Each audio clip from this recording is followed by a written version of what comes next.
Romanos capítulo 8, verso 31 a 34.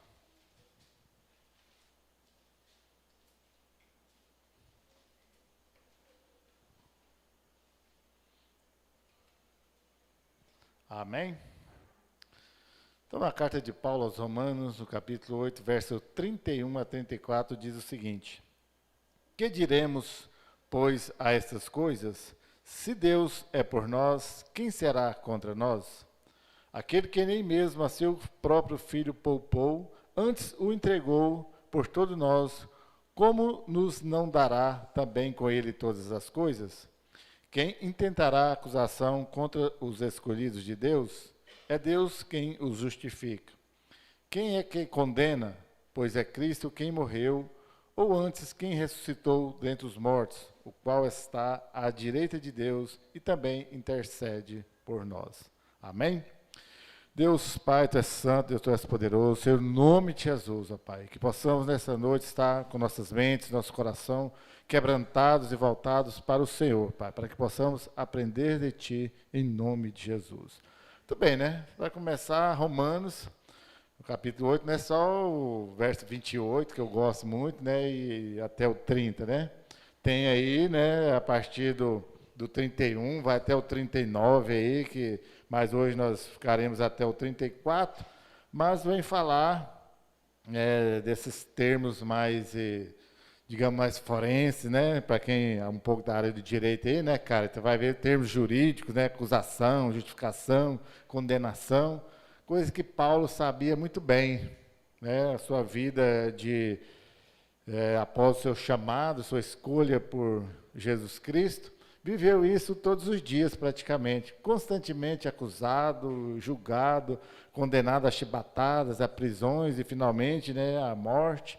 Mas ele sabia, conhecia sua capacidade de saber o que estava vivendo e não deixou isso de qualquer jeito, levou a sério até o final, né, tendo que enfrentar todas as adversidades.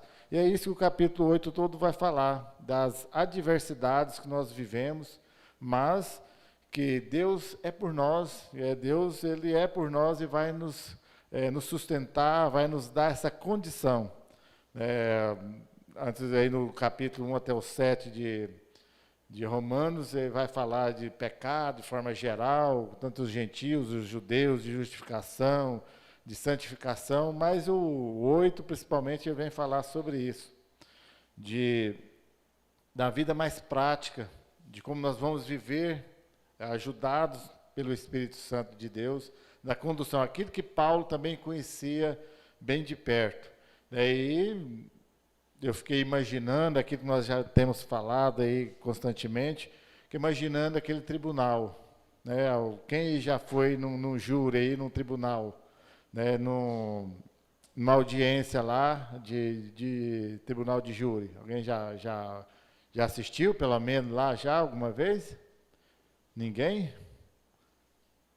Carta já, né? Porque é obrigatório, né? O curso de Direito, você tem que ir lá fazer umas horas extracurricular. Mas é interessante, você vê ali o juiz, o promotor acusando, o advogado ali defendendo, e nesse papel que nós colocamos, está lá Deus como juiz, o diabo, né, Satanás como promotor, naquele que vai tentar acusar os crentes, e o nosso advogado, que é Jesus Cristo, nos defendendo. Aí nesse cenário que nós vivemos, né, e que Paulo, como eu já disse, viveu várias vezes.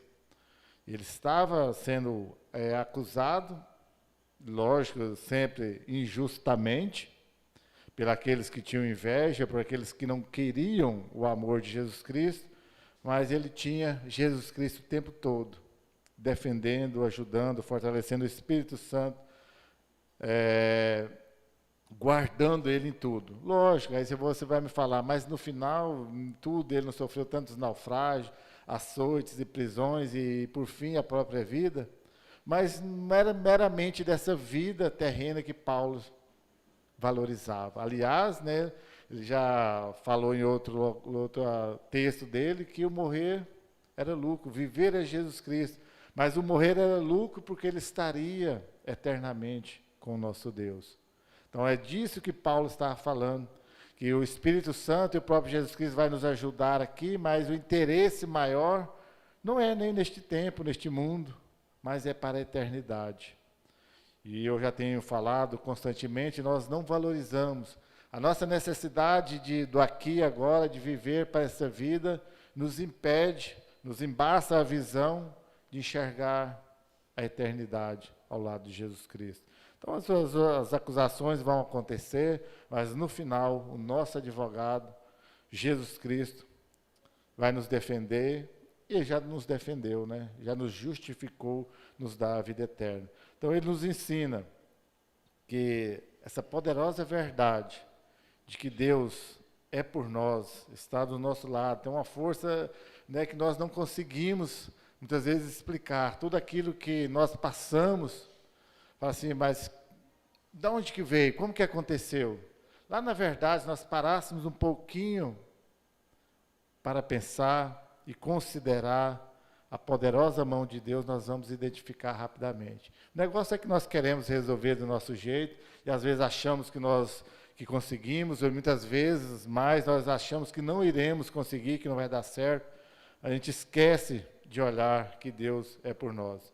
Então é nessa consciência de estabelecer essa reflexão, de que Paulo fala que Deus nos guarda tanto aqui, apesar de todas as adversidades, todas as dificuldades que nós passamos, mas ele faz aí umas 4 perguntas, uma de cada versículo desse que nós acabamos de ler, que nos faz refletir, como o apóstolo Paulo fez, refletiu e pensou e viveu isso todos os dias. E a primeira é, aí no verso 31, né? Se Deus é por nós, quem será contra nós?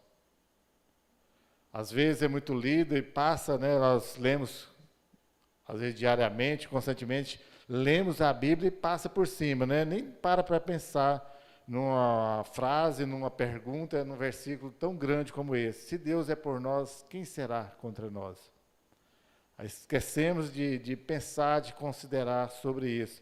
Né? Às vezes as coisas vão mal, na tristeza, as decepções, as coisas que dão errado, né? Aquilo abate os nossos corações e nos afasta de alguma forma de Deus. Não é assim nas nossas vidas? Tem dia que a gente quase surta, né? Tem dia que se dá vontade de, como diria o Fábio, de meter o pé, largar tudo e sair loucão aí no mundo, né? Não é fácil. Realmente a pressão de tudo, né? As dificuldades que vêm sobre nós, né? A dificuldade de problema de saúde, né? As doenças, de família que passa, de pressão de trabalho, e tudo isso vai. Se nós não tivéssemos Jesus Cristo, nós surtaríamos.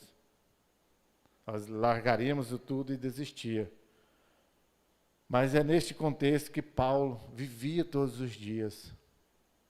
Todos os dias ele vivia, mas ele lembrava constantemente que Deus estava com ele. Que é Deus que havia chamado e é Deus que estava sustentando. E é assim conosco. Não vou dizer que você não tem o direito de vez em quando, dar uma pelada básica. Tá? Normal para nós, seres humanos, falhos, pecadores. De vez em quando, todo mundo, quem já nunca deu uma pelada, né? Apelou e brigou e ficou bravo, e, né? Uns mais, né? Outros menos, né? Mas aí segue. Mas é assim a nossa vida. Por quê? Porque nós temos um inimigo que constantemente usa os nossos pontos fracos para nos atacar, para tentar nos acusar. Mas, quando Paulo escreve, se Deus é por nós, quem será contra nós? Mas se você já imaginou o contrário, se Deus é contra nós, quem será por nós? Aí sim, aí nós estaríamos lascados de verdade. Quando Deus está contra a pessoa, aí ele está perdido. Porque o pior inimigo que alguém pode ter, por incrível que pareça, não é o diabo. O pior inimigo que alguém pode ter é o próprio Deus. Porque o diabo pode tentar nos acusar, pode nos tentar tudo, querer derrubar, mas se Deus é por nós, ele não pode. Ele não chega nem sequer, né? Não há nem comparação. Quando nós estudamos, né, Suzana, aí,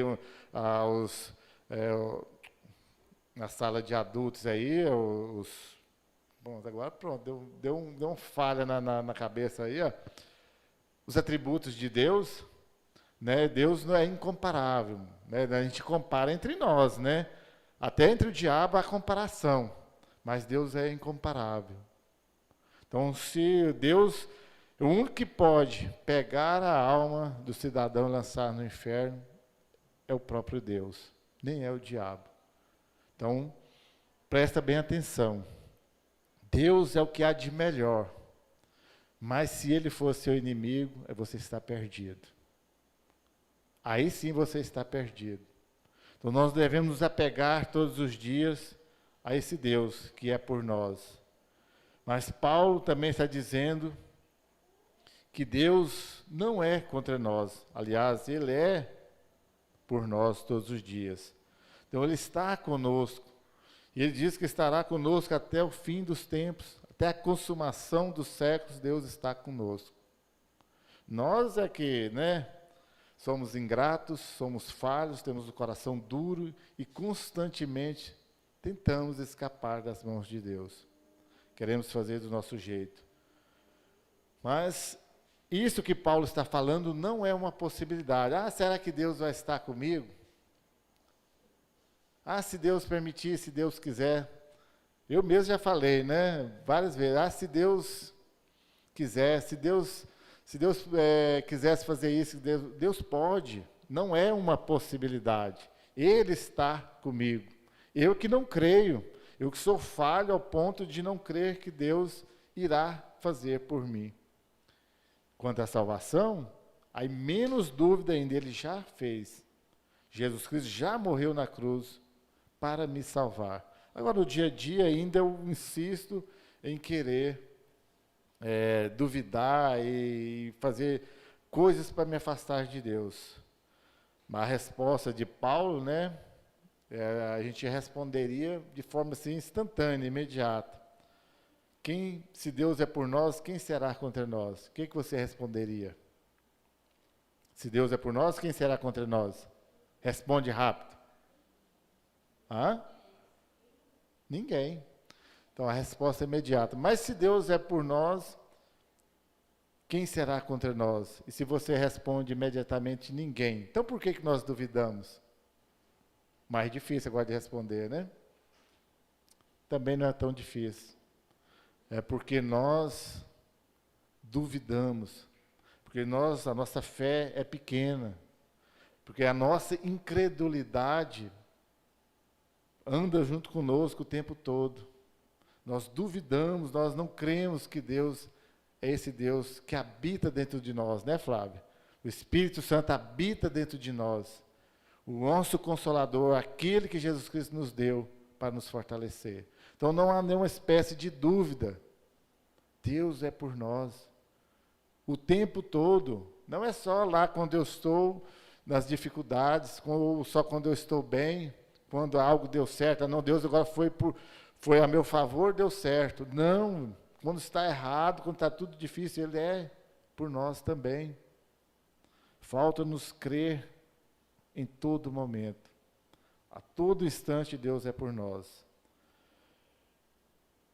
E muito pelo contrário, né, que nós fazemos, que nós imaginamos que o inimigo pode nos derrubar, ele não pode. Às vezes nós supervalorizamos o inimigo. Já prestou atenção quando nós, né, já desde quando eu comecei a vir à igreja, eu ouvia falar isso. Quando você está falando de Jesus Cristo, lá o tempo todo, quase suando ali, né, falando, quase, e o povo está lá dormindo, eu estou olhando para o outro lado. Você começa a falar do diabo, opa, peraí, né? Isso é a supervalorização de quem já está derrotado. E nós trazemos essa herança adâmica do pecado, quando Adão foi expulso do Éden, de ser derrotado, de achar que não tem valor. E nós desvalorizamos, valorizamos o diabo, o inimigo, e às vezes não valorizamos quem realmente deve ser valorizado, que é o nosso Deus. É isso que Paulo está falando. Quando ele fala, quando ele afirma, faz a pergunta, mas já afirma, se Deus é por nós, quem será contra nós? Ninguém. Então creia nisso, faça isso todos os dias na sua vida, vai ver a diferença. Em João capítulo 6, 16, verso 33, diz o seguinte: se o mundo nos aflige, o Senhor diz, tenha-vos dito isto, para que em mim tenhais paz. No mundo tereis aflições, mas tende bom ânimo, eu venci o mundo. Ou seja, não há nenhuma espécie de dúvida. Jesus Cristo já venceu, já derrotou o inimigo e juntamente toda a maldade que há no mundo. Para quem? Para nós. Simplesmente assim, para nós. Agora, cabe-nos reconhecer a grandeza e o poder desse nosso Deus, que Ele é por nós. E em segundo lugar, né, aí no verso 32, Paulo vai fazer a outra pergunta. Deus não nos dará com Cristo todas as coisas? E aí ele vai escrever, continua lá, e em todas as suas cartas, ele diz que ele nos dará com ele todas as coisas boas, as coisas difíceis, tudo ele nos dará, para nos fortalecer, para nos abençoar. Às vezes, né, eu gosto de pensar nisso, muitas vezes nós precisamos de ser acalentado, de ser afagado, de se sentir amado, para nos sustentar, para nos animar, para dar aquele alento para nós continuarmos. E algumas vezes nós precisamos de algumas provações justamente para nós colocarmos o pé no freio e pensar um pouquinho. Espera aí, estou indo por um caminho que não é de Deus. Todas as provações que vêm de Deus é justamente para nos fazer lembrar dele. Então, todas essas coisas que Ele nos dá, pode ser coisas ruins, aparentemente, humanamente falando, mas que no final são para o nosso bem, e as coisas boas que são para nos animar todos os dias. Então, Deus nos ama com um amor incondicional, mas Ele só nos ama com esse amor incondicional em Cristo Jesus. Então, tudo passa em Jesus Cristo. Então, Deus nos dará com Cristo todas as coisas, inclusive o amor. Ele nos dá a salvação, mas nos dá o amor incondicional em Jesus Cristo. Ou seja, tudo que você for fazer, for falar, se tiver na Bíblia, se for como cristão, aliás, né, já deriva a palavra cristão de Cristo, tudo se resume em Jesus Cristo. Então, todas as coisas nos dará em Jesus Cristo. Talvez nós estamos lá nas nossas dificuldades, nas nossas dores, mas em Cristo, aí você para um pouquinho para pensar. Será que você já sofreu 0,0001% das dores de Jesus Cristo? Sentiu por nós? E a resposta é bem grande. A minha dor é nada perante a dor de Jesus Cristo. E eu mereço.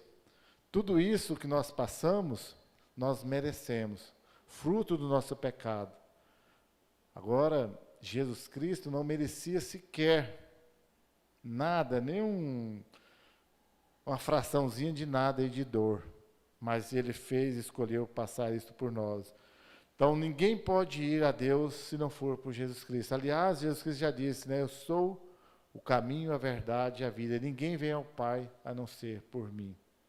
Então, todas as coisas nos é dado em Jesus Cristo. Então, lembre sempre disso. Quer alguma coisa para a sua vida? E olha que nós só pensamos, né? Estou falando de pessoas normais, de crentes. Nós só queremos coisas boas para nós, né? Para nossos filhos, para nossa família, não é? Mas você tem almejado tudo isso em quem? Em você mesmo, nas suas capacidades, ou em outra pessoa? Ou nos músculos do Iago? Iago é bom para carregar um saco de cimento, você está por fora, viu? Carrega brincando o saco de cimento, aí, o carrinho de concreto. Mas eu vou confiar só nas forças do Iago? Não. Ele até pode ser um bom ajudante aí na obra. Mas eu devo confiar em Jesus Cristo. Porque é Ele que vai mudar a minha situação. É em Jesus Cristo, no seu amor singular, no seu amor incomparável,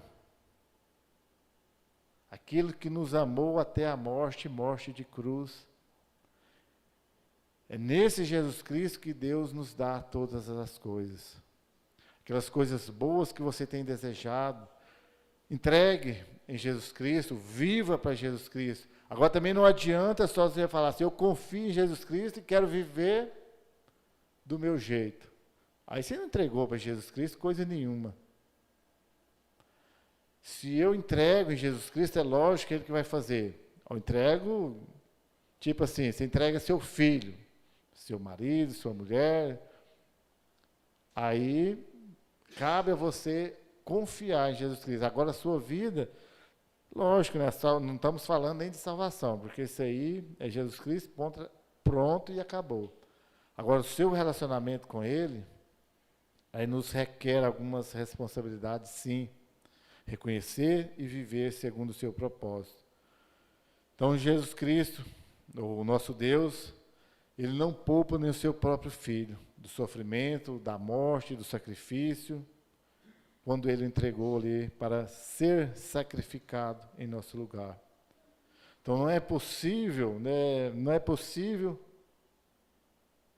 querer uma vida, digamos assim, acomodada, sem ter nenhum percalço, olhando para Jesus Cristo ali na cruz e falar assim, não, ele já pagou todos os meus pecados, então eu tenho que ficar de boa.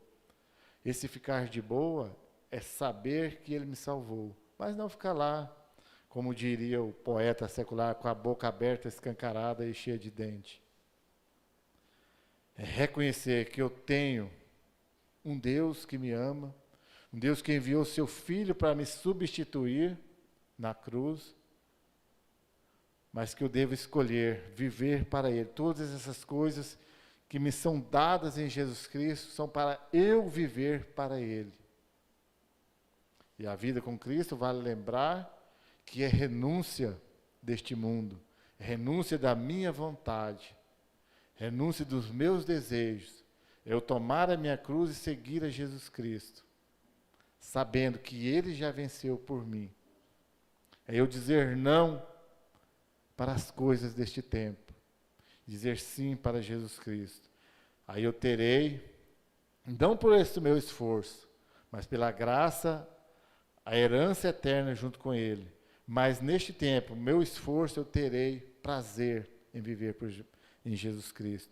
E isso dá muita diferença. Talvez no seu início da sua fé, da sua caminhada cristã, a gente olha assim, eu mesmo passei por isso, mas viver segundo a vontade de Jesus Cristo é muito difícil. E já ouvia falar isso lá desde menino, né? Não, crente não está com nada, você não pode nada, né? Naquela época, tantas regras, você não pode isso, não pode aquilo, não pode isso, né? Na minha época de criança lá em Cerilândia, os meninos que eram filhos de crente, não podia nem jogar bola. Aí a gente fala assim, ó, né, isso é burrice, né? Não pode nem jogar bola, você não pode nada. Não é assim. Não é que não posso. Aliás, Paulo já diz também, né? Nem todas as coisas me são lícitas, mas nem todas as coisas me convêm. Mas essas coisas que não me convêm, eu devo vivê-las em Jesus Cristo todos os dias. Portanto, Deus não vai nos poupar. Não vai deixar você lá intocável, sem nenhuma dificuldade. Aliás, em Filipenses capítulo 4, 19, diz o seguinte: e o meu Deus, segundo a sua riqueza em glória, sua riqueza em glória, há de suprir em Cristo Jesus cada uma de vossas necessidades. Então, Ele vai nos dar necessidades para nós lembrarmos dEle e depois Ele irá nos suprir. Ou seja, vai nos dar tudo aquilo que nós necessitamos. Muitas vezes não aquilo que nós queremos, mas aquilo que nós necessitamos para as nossas vidas. Em terceiro lugar, no verso 33, Paulo faz mais uma pergunta. Quem intentará acusação contra os eleitos de Deus? Será que alguém pode intentar alguma acusação contra os eleitos, contra os escolhidos de Deus? Se intentar, se querer fazer alguma acusação, não vai dar em nada, né? Mas o inimigo de nossas almas, o Satanás, ele está empenhado, sem dúvida, todos os dias, em nos testar. Todos os dias ele vai tentar colocar algum tropeço na sua vida. E você pode ficar tranquilo que ele vai. O trabalho dele, né? Ele gosta, né? O prazer dele é tentar os crentes, de querer achar alguma brecha, alguma coisa. Essa é a sua ocupação. O serviço dele é todos os dias nos tentar.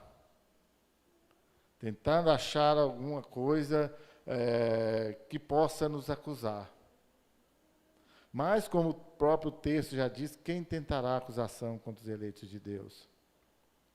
Pode até querer, mas os que são escolhidos, os que são eleitos, não vai dar em nada essas acusações, essas tentativas de acusação. Porque a vontade, né, do nosso inimigo é que nós fôssemos condenados por Deus. Aí ele anseia todos os dias para que nós pudéssemos ser condenados, como ele é. Ele já está fadado ao inferno, à perdição eterna. Então, quanto mais ele pudesse levar mais algum com ele, seria a alegria dele. Por isso é o trabalho dele lá, como eu citei na nossa alegoria aí do tribunal, como promotor. Aquele de acusar, de falar assim, esse cidadão merece ir para a cadeia, esse cidadão merece ser condenado. Esse é o trabalho. Mas graças a Deus nós temos Jesus Cristo, que vai impedir toda a acusação, que vai nos proteger, que vai nos guardar, que vai nos defender. E uma coisa muito terrível que nós carregamos conosco, e às vezes não precisa nem do nosso inimigo contra nós, são nossos pecados. Cá entre nós, seja sincero aí com você. Quantas vezes você já se pegou, remoendo, sentindo culpado de um pecado antigo? Talvez até aquele pecado que você já lá confessou com Deus, falou, não, esse está resolvido, está perdoado.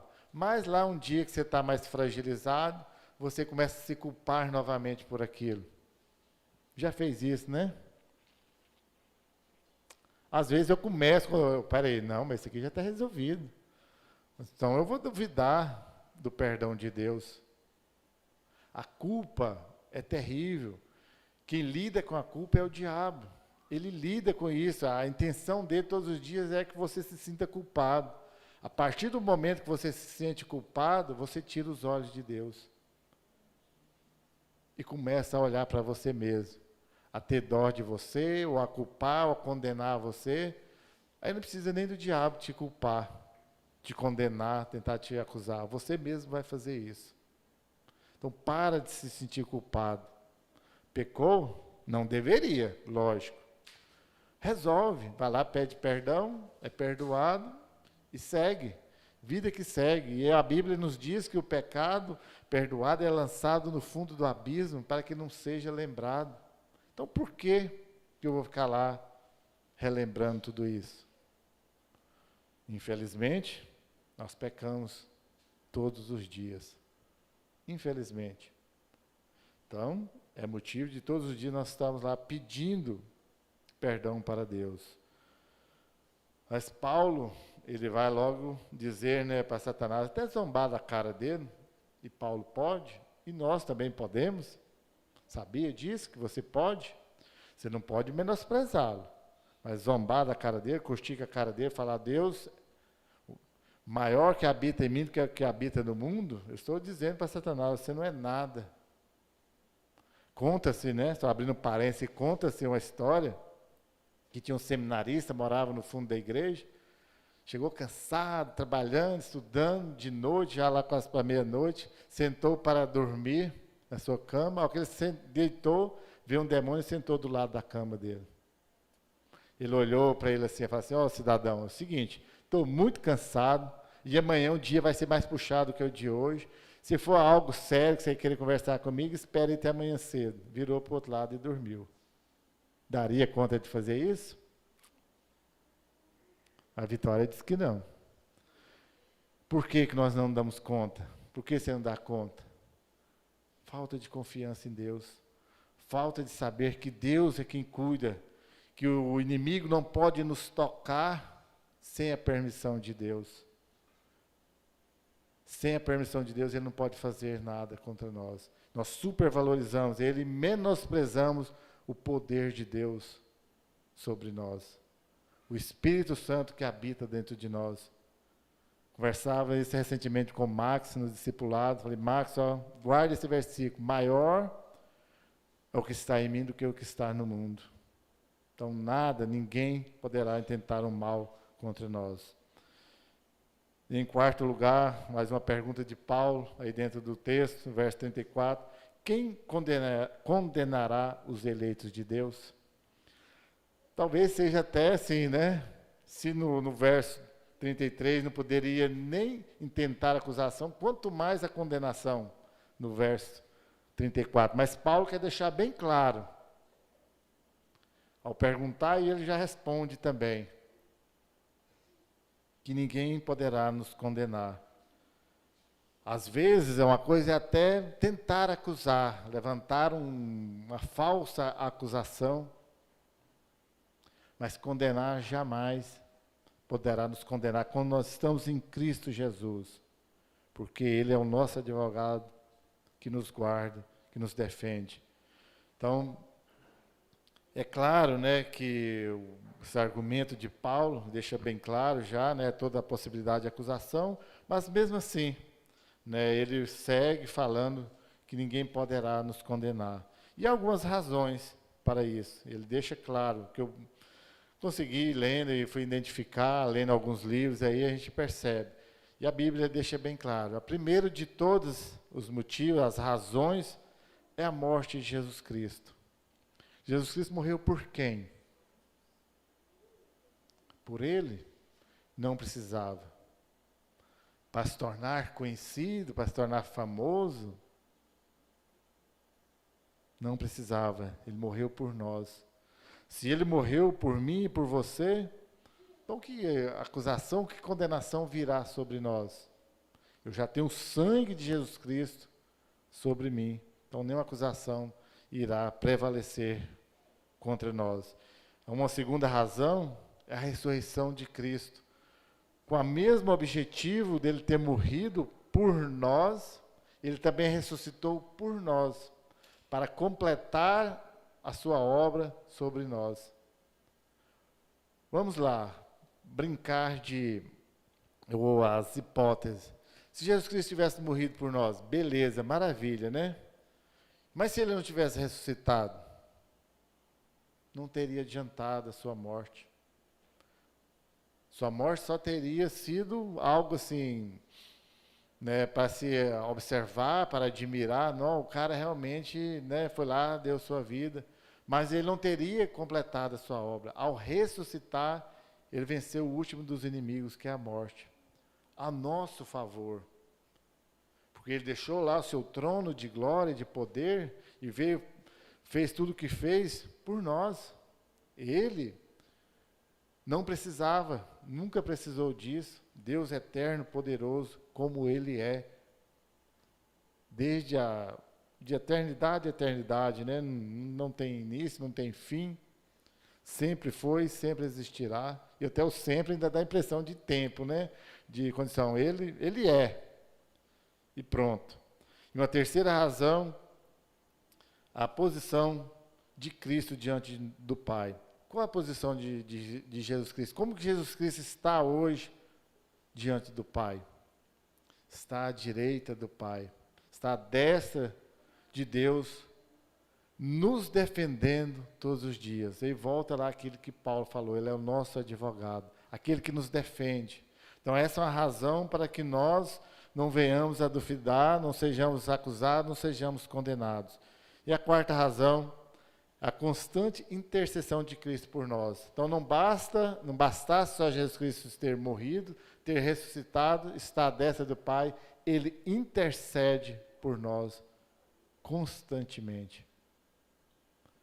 Se nós já achamos que entre nós, né, que quase todas as quarta-feiras nós oramos uns com os outros, sabia que naquele momento você está intercedendo pelo seu irmão?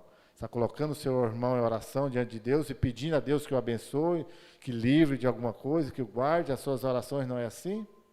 E você acredita na oração do seu irmão? Agora imagine a intercessão de Jesus Cristo.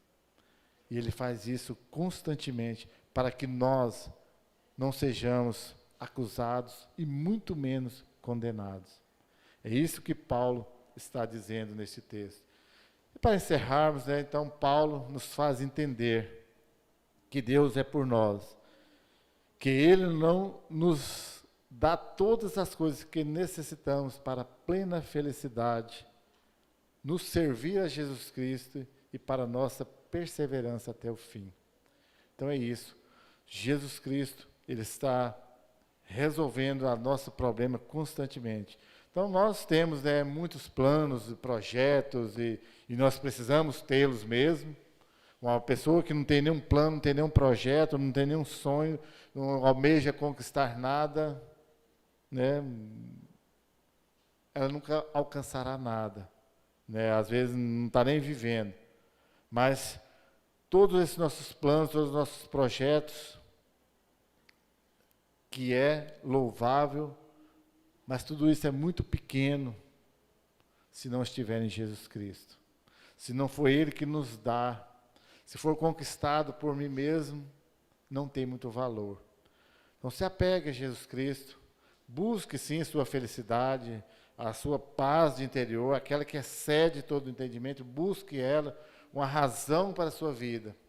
E quando você parar para pensar o que é a razão da sua vida, da sua existência, quando você olhar para Jesus Cristo, você vai descobrir que é justamente Jesus Cristo. O seu projeto de vida, a sua razão, o seu ser de verdade reside na pessoa de Jesus Cristo. Se não for assim, você não faz parte da herança eterna que Deus tem preparado para os seus. A única avaliação que nós devemos fazer, então, é essa, ao lermos este texto. Deus é por nós. Deus é por nós. Então, nós devemos viver todos os dias das nossas vidas com esta certeza, com nossos planos e projetos, neste versículo, Deus é por nós. Amém? Deus, eu te dou graças, Pai, eu glorifico o teu nome. Senhor, em nome de Jesus, obrigado, Senhor, porque o Senhor nos deu Jesus Cristo, que nos defende todos os dias, nos intercede junto ao Senhor, nos livrando de todo intento, de toda acusação, de toda a condenação. Pai, obrigado, porque o Senhor é por nós. Obrigado, Senhor, em nome de Jesus. Amém.